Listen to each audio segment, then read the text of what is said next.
오늘 하루 LA 카운티 지역의 코로나 신규 확진자는 4,000명을 넘어섰습니다. 인구수가 4분의 1에 불과한 오렌지 카운티 지역의 확진자 수도 1,000명을 추월했습니다. 온라인 수업 유학생을 퇴출시키겠다는 국토안보부에 대학들이 강력히 반발하고 있습니다. 혼란스러운 무대책으로 일관하고 있는 연방정부를 비판했습니다. LA 한인타운 내 하우스 도박장들이 다시 기승을 부리고 있습니다. 코로나 실업수당까지 탕진하는 한인들이 속출하고 있습니다. 실업자 대책을 두고 민주당과 공화당이 서로 맞서고 있습니다.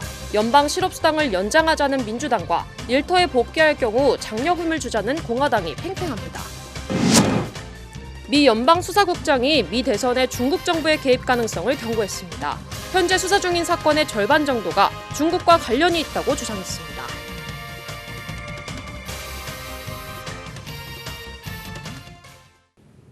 LA 카운티 추가 확진자 수가 오늘 하루 무려 4,000명을 넘었습니다. 인구가 4분의 1에 불과한 오렌지 카운티의 확진자도 1,000명을 추월했습니다. 코로나 확산세가 정말 심각한 상황입니다. 먼저 김민호 기자가 보도하겠습니다. 오늘 하루 LA 카운티 지역에서 발생한 코로나 추가 확진자 수 4,000명을 넘어섰습니다. 또다시 사상 최고치를 경신했습니다. LA 카운티 보건국은 독립기념일 연휴 기간 실시된 코로나 검사 결과 일부가 미뤄져 2,000명이 추가된 것이라고 설명했습니다. 현재까지 LA 카운티의 총 확진자 수는 12만 500명을 기록했습니다. 사망자도 3,579명이 됐습니다. LA 한인타운 내 전체 확진자 수도 550명으로 증가했습니다. 심각한 문제는 지난 일주일 동안 LA 카운티 코로나 확진율이 11.6%까지 올라갔다는 겁니다. 그동안 평균 확진율은 9%였습니다. LA 카운티에 이어 오렌지 카운티도 상황은 심각합니다. 오렌지 카운티 내 코로나 추가 확진자 수가 이틀 연속 1,000명대를 기록했습니다. 어제 발표된 일일 최고치인 1,028명에 이어 오늘도 하루 확진자 수가 1,010명으로 집계됐습니다. LA 카운티 인구의 4분의 1 수준인 오렌지 카운티에서 1,000명대의 확진자 수치는 매우 심각한 상황입니다. 특히 대부분의 신규 확진자들이 지역 사회에서 감염된 것으로 확인됐습니다. 오렌지 카운티 슈퍼바이저 위원회는 최근 대규모 시위와 연휴 기간으로 인해 확진자가 급증했다고 설명했습니다. 이어 젊은 층에서 신규 확진자가 폭증하고 있다고 전했습니다. 미셸 박스틸 위원장은 공공장소에선 항상 사회적 거리두기와 마스크를 착용하는 것이 모든 사람을 보호하고 경제 재개를 앞당기는 유일한 방법이라고 거듭 강조했습니다. LA에서 SBS 김민우입니다. 네, 코로나 확진자가 폭증하는 추세 속에 안타까운 사연들도 줄을 잇고 있습니다.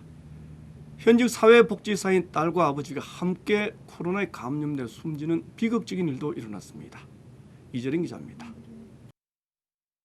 사회복지사로 일하며 항상 남을 위해 봉사했던 엔젤라 씨. 30대에 건강했던 엔젤라 씨는 환자를 돌보고 난 후 미열이 시작됐고 지난 4월 코로나 판정을 받았습니다. 갑자기 증상이 나빠져 입원을 한 지 채 석 달도 안 된 이달 초 결국 세상을 떠났습니다. 엔젤라 씨가 입원한 지 12일 만에 아버지 세미 킴 씨도 옆병실에 입원하게 됐습니다. 세미 씨는 코로나를 이겨내는 듯 했습니다. 퇴원을 앞두고 있던 중 갑작스레 병세가 악화되더니 엔젤라 씨보다 먼저 운명을 달리했습니다. 어머니와 단 둘이 남게 된 언니 캐서린 씨는 여전히 일어난 모든 게 믿기가 힘들다고 말합니다. And if it can help save other people's lives, I know if my sister could have a say in it, she would definitely say she would do it. 순식간에 여동생과 아버지의 목숨을 앗아간 코로나가 결코 먼 이야기가 아니라는 점을 강조하고 싶다고 말했습니다. My dad was the most sweetest person. We can help others avoid that, then that's what I want. 엔젤라 씨와 아버지 세미 킴 씨를 추모하기 위해 형성된 후원금 모금 웹사이트에는 700명 넘는 사람들의 손길이 이어지고 있습니다. LA에서 SBS 이재린입니다. 네, 온라인 수업에만 출석하는 유학생들을 퇴출시키려는 정부의 방침에 대학들이 강력히 반발하고 있습니다. 정부의 무대책과 일관성 없는 정책이 혼란만 부추기고 있다고 성토했습니다. 손승민 특파원이 보도하겠습니다. 워싱턴입니다. 오는 15일까지 대면 수업과 온라인 수업, 혼합형 수업 가운데 하나를 선택하라는 미 연방정부의 통보에 대학 내 혼란이 가중되고 있습니다. 교육 전문 매체인 고등교육 크로니클에 따르면 1,090개 대학을 상대로 가을학기 수업 형태를 파악한 결과 온라인 수업을 계획 중인 대학은 하버드대를 비롯해 9%에 달했습니다. 온라인 수업만을 진행할 경우 해당 대학의 외국인 유학생에 대한 비자는 취소되고 신규 비자 발급도 중단된다는 게 미 국토안보부의 통보입니다. 미 대학연합은 지난 4월부터 정부에 가이드라인을 달라고 했는데 이제 와서야 대학의 선택을 강요하고 있다고 비판했습니다. I'm just scared that, if I take a gap year now, then I might not be able to get another visa because then you have to cancel your visa, reapply again. 워싱턴 포스트는 올봄에 코로나 확산으로 대학들이 속속 문을 닫았을 때 온라인 수업을 허용한 것은 바로 연방기관들이었다며 정부의 오락가락 조치를 꼬집었습니다. 트윗을 통해 민주당이 정치적 이유로 가을 학기를 열려고 하지 않는다고 주장한 트럼프 대통령은 오늘 백악관 행사에서 가을에 학교를 열어야 한다며 혼선을 부추겼습니다. 워싱턴에서 SBS 손석민입니다. 네, 코로나 사태 속에도 대통령 선거일은 하루하루 다가오고 있습니다. 주나 시의원 결선 투표에 진출한 한인 후보들의 마음도 바빠졌습니다. 유세전을 다시 재개했습니다. 전용 기자 취재했습니다. 캘리포니아 주상원 37지구에 출사표를 낸 데이브 민 후보. 37지구는 얼바인과 터스틴 그리고 라그나우즈 등 한인 밀집 지역구 가운데 하나입니다. 코로나19로 직접 대면 선거 유세가 힘들어졌지만 활발한 온라인 유세로 돌파구를 찾고 있습니다. 최근에는 온라인 모금으로만 35만 달러의 선거 자금을 모았습니다. Because COVID-19, we have done all of our fundraising remotely through telephone calls, through virtual events. But we're very proud of the fact that we are keeping safe and that we put up what we think is a very impressive fundraising figure.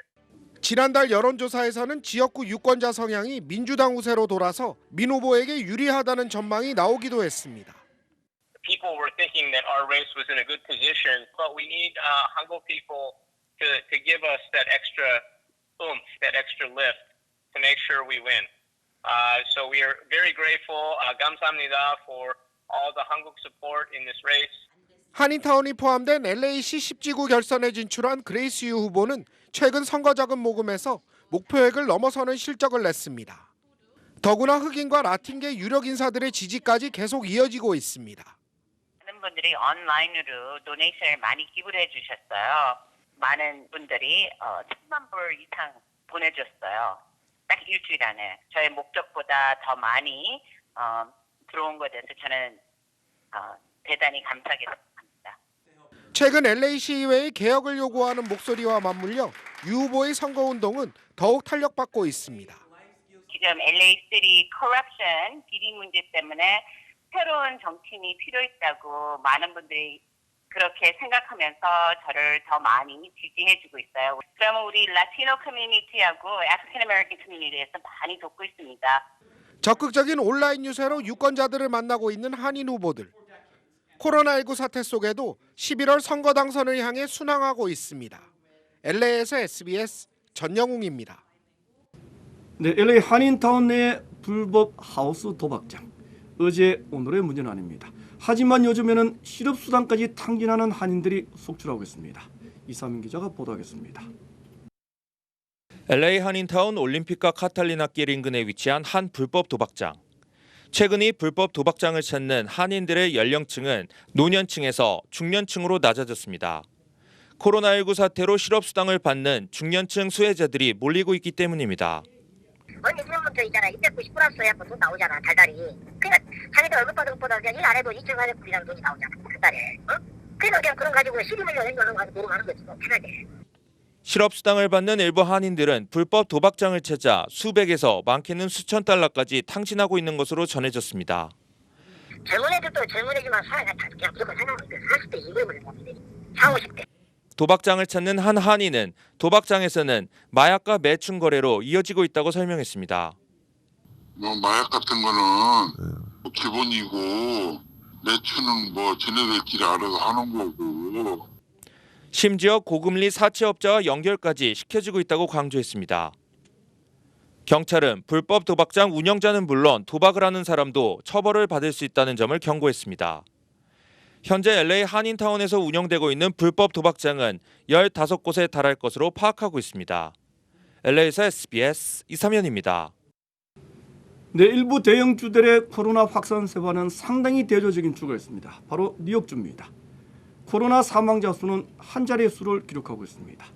모두가 다 마스크 착용이 가져온 결과라는 주장입니다. 쿠오모 주지사는 트럼프 대통령이 코로나 확산 공모자라고 비난했습니다. 김수영 특파원이 계속해서 전하겠습니다. 수백 명이 엉킨 해변 파티와 꽉 들어찬 술집. 그 어디서도 마스크를 쓴 사람은 찾아볼 수 없습니다. 플로리다주는 확진자 10만 명까지 석 달이 걸렸지만 여기서 2배로 느는 데엔 2주밖에 걸리지 않았습니다. 애리조나주에선 4명을 검사하면 1명꼴로 감염이 확인되고 플로리다주에선 5명 중 1명이 양성 판정을 받습니다. 지금 미국 서부와 남부의 코로나 현황이지만 2달 전 미국 내 최악이었던 뉴욕주는 달라졌습니다.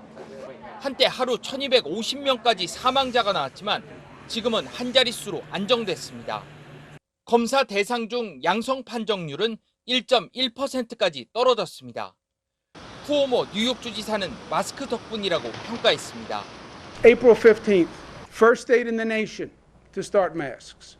They make a difference. July 4th, true patriots wear masks. 주변의 심각한 피해를 직접 목격하면서 시민 스스로 마스크를 쓰기 시작했다는 겁니다. 사망률도 제일 높았고 뉴욕이 그다음에 감염자도 제일 많았고 아직 장례도 못 치른 분들도 많고 그래서 아마도 마스크 쓰는 것을 더 주의하는 것 같아요.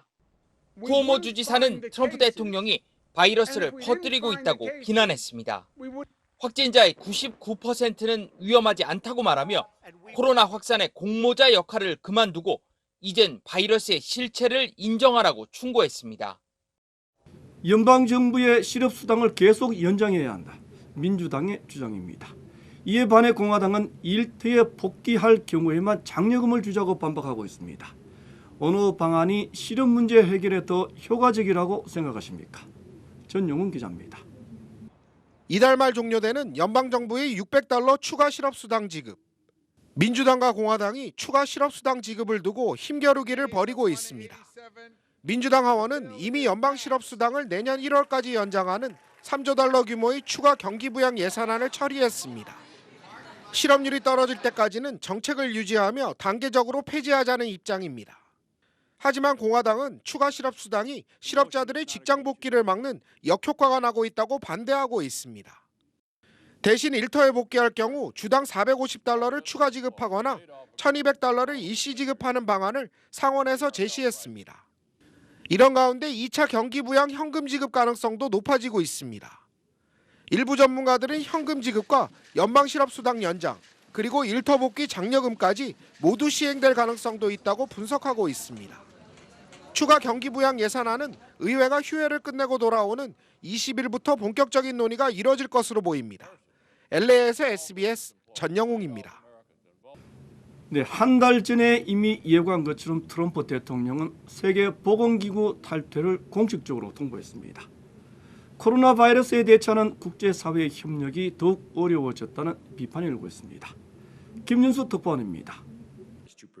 미 상원 외교위원회 민주당 간사인 밤 메넨데스 의원은 트윗을 통해 미국 대통령이 코로나 대유행 와중에 미국을 세계보건기구 WHO에서 공식 탈퇴시켰다는 통보를 받았다고 밝혔습니다. 외신들은 미국 정부가 유엔에도 같은 통보를 했다고 보도했습니다.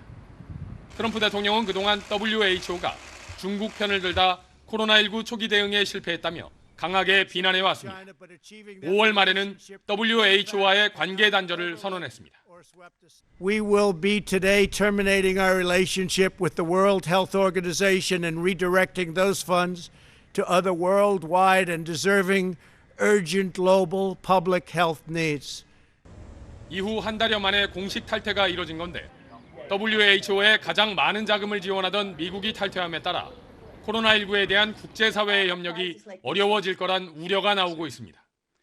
미국은 지난해 기준으로 약 4,900억 원, WHO 연간 예산의 15%에 해당하는 금액을 지원했습니다. 유엔 관계자는 코로나19 대유행 속에 미국이 WHO와의 관계를 단절하면서 국제사회는 물론 미국인들도 더 위험한 상황에 빠지게 됐다고 비판했습니다. 워싱턴에서 SBS 김윤수입니다. 네, 지난 일요일 오후 3시 반쯤 산타클라리타 지역에서 발생했던 솔리다드 산불의 큰 불길은 대부분 잡혔습니다. LA 카운티 소방국은 오늘 오전 현재 약 70%의 진화율을 보이고 있다고 밝혔습니다. 솔리다드 산불은 모두 1,500에이크를 전소시켰습니다. LA 소방국은 불법으로 이루어진 불꽃놀이가 발화 원인일 가능성이 있는 것으로 보고 있습니다. 네, LA시 벨리 지역인 제12지구 시의원을 역임했던 미치 잉글랜드가 자신의 유죄 혐의를 인정했습니다. 잉글랜드는 뇌물수수와 사법수사 방해 혐의 등을 받고 있습니다. 법정 밖 합의를 시도하고 있는 잉글랜드가 유죄를 인정한 혐의는 거짓 진술과 위정 혐의인 것으로 전해졌습니다. 네, 세계 최대의 성착취 웹사이트를 운영했던 한국의 손정훈 씨, 연방법무부까지 미국 송환을 불허한 한국 법원의 결정에 실망한다고 밝혔습니다. 보도에 이상민 기자입니다. 미국 법무부와 연방검찰은 아동 성착취물 사이트 운영자인 송정우를 미국으로 송환하지 않기로 한 한국 법원 결정에 대해 실망의 뜻을 밝혔습니다. 미 법무부는 송정우가 미국 시민들에게 큰 영향을 끼친 것에 대해 미국에서 죗값을 치러야 한다고 강조했습니다. 또한 세계에서 가장 위험한 아동 성착취 범죄자에 대한 법원의 인도 거부에 실망했다고 설명했습니다. 그러나 미국 사법당국은 이 문제에 대해 한국 법무부의 노력에 감사한다고 덧붙였습니다. 다른 국제 파트너들과 계속 협력해 아동 성착취 범죄를 소탕하는 데 주력할 것이라고 법무부는 말했습니다. 범죄인 인도를 요구했지만 송환 불허 결정을 내렸습니다. 서울고등법원은 국내에서도 관련 수사가 진행 중이라며 이러한 결정을 내렸다고 밝혔습니다. SBS 이사면입니다. 네, 크리스토퍼 레이 미 연방수사국 국장이 중국의 대선 개입 가능성을 오늘 경고했습니다. 레이 국장은 현재 수사 중인 5천여 건의 사건 가운데 절반 정도는 중국과 관련이 있다고 주장했습니다. 미국 대선에 영향을 줄 수 있는 중국의 개입 가능성은 1년 내내 이루어지고 있다는 점도 강조했습니다. 하지만 특정 대통령 후보에 대한 중국의 지지를 언급하지는 않았습니다. 네, 미 국무부의 비건 부장관이 현재 한국을 방문하고 있습니다. 비건 부장관의 대북 메시지의 수준에 대한 관심도 커지고 있습니다. 남북 관계 발전을 지지한다는 상황관리 수준이 될 가능성이 높다는 예상입니다. 보도에 김혜연 기자입니다. 지금 제가 나와 있는 곳은 서울 종로구의 한 호텔 비건 부장관 일행의 숙소 앞입니다. 비건 일행은 오늘 오후 3시쯤 군용기 편으로 오산 공군기지에 도착해서 오후 5시쯤 숙소에 올 예정이었는데요. 당초 예정이 없던 코로나19 검사가 길어지면서 전체적으로 일정이 조금씩 늦어지고 있습니다. 이 때문에 당초 예정된 만찬 일정도 취소한 걸로 알려졌습니다. 비건 부장관은 내일 강경화 장관과 조세영 1차관, 이도훈 본부장 등 외교부 인사들을, 모레는 서훈 청와대 안보실장 등을 만나는데 내일 외교부에서 2차례의 약식 회견을 통해서 대북 메시지를 낼 예정입니다. 고위 당국자들의 공식 설명은 비건 부장관의 방한은 한반도 정세 관리가 최우선 목적이다, 이 정도입니다. 좀 더 구체적으로 의제를 나누어 보면 2가지가 관심입니다. 첫째는 대북 메시지의 수준입니다. 중로는 북한이 원하는 이른바 새로운 셈법 수준의 파격 제한보다는 북미 대화를 촉구하고 남북 관계 발전을 지지한다는 상황 관리 차원일 거란 관측입니다. 두 번째는 한미 워킹그룹이나 우리 외교안보 라인 교체와 관련한 입장입니다. 당국자들 취재를 종합하면 북한은 물론 여권 일부에서도 나오고 있는 워킹그룹 관련 비판에는 아예 언급을 피하는 식이 될 걸로 예상됩니다. 미 국무부의 비건 방한 보도 자료도 북한의 최종적이고 완전한 비핵화 조율이 목표다라고 돼 있는데요. 대북 메시지에 방점이 찍힌 건지 한미 조율에 방점이 찍힌 건지 어느 쪽이든 해석이 가능하게 해놨습니다. SBS 김혜영입니다. 네, 김정은 위원장은 탈북한 국군 포로들에게 위자료를 지급하라. 한국 법원이 내린 판결입니다. 북한의 불법 행위에 대한 손해배상을 인정한 첫 번째 판결입니다. 임찬종 기자입니다. 6.25 전쟁에 참전했다 포로가 된 뒤 지난 2001년 탈북한 한모 씨 등 국군 포로 2명은 북한과 김정은 위원장을 상대로 지난 2016년 소송을 제기했습니다. 자신들을 한국으로 소환하지 않고 노역을 강제했다며 위자료로 6억 원을 지급하라는 겁니다. 4년 가까이 이어진 소송 끝에 서울중앙지방법원은 피고 측이 두 사람에게 각각 2,100만 원씩을 지급하라고 판결했습니다. 북한과 김정은 위원장의 불법 행위에 대해 법원이 처음으로 손해배상 책임을 인정한 겁니다. 김일성은 죽었으니까 그 책임이 김정은한테 상속이 됐고 김정일의 책임은 또 김정은한테 상속이 됐습니다. 그래서 계산한 금액이 각각 두 분당 2,200만 원이 나옵니다. 재판부는 북한은 외국 정부가 아니라 우리나라 재판권이 인정되는 특수목적 단체로 간주해야 한다는 원고 측 주장을 받아들였습니다. 또 포로 송환 의무와 전쟁 포로 대우에 관한 제네바 협약 등을 위반했다는 주장도 받아들였습니다. 원고 측은 남북경제문화협력재단이 법원에 공탁해둔 북한에 지급할 저작권료에서 위자료를 확보한다는 계획입니다. 조선중앙TV 영상 등에 대한 저작권료인데 현재 20억 원 정도로 추정됩니다. 이번 소송을 지원한 사단법인 물망초 측은 생존한 탈북 국군 포로 약 20명과 사망한 50여 명의 유족에 대해서도 소송을 제기할 수 있도록 돕겠다고 밝혔습니다. SBS 임찬종입니다. 트럼프 대통령이 그토록 자랑스럽게 생각하고 있는 펜실베니아 대학 와튼스쿨, 사실은 부정 입학했습니다. 반사회적인 인격 장애자이기도 합니다. 삼촌과 진료 간의 갈등이 설상가상입니다. 물론 백악관은 완전한 거짓말이라고 반박했습니다. 트럼프 대통령의 진료인 메리 트럼프, 세계에서 가장 위험한 사람이 바로 트럼프라고 주장합니다. 넘치도록 가졌지만 만족할 줄도 모른다고도 말합니다. 진료의 책은 일단은 출판이 금지된 상태입니다. 대통령의 평가르기는 가족 간에도 예외가 없는 모양입니다. 대통령 선거 이제 119일 남았습니다. 이번 주 마치겠습니다. 고맙습니다.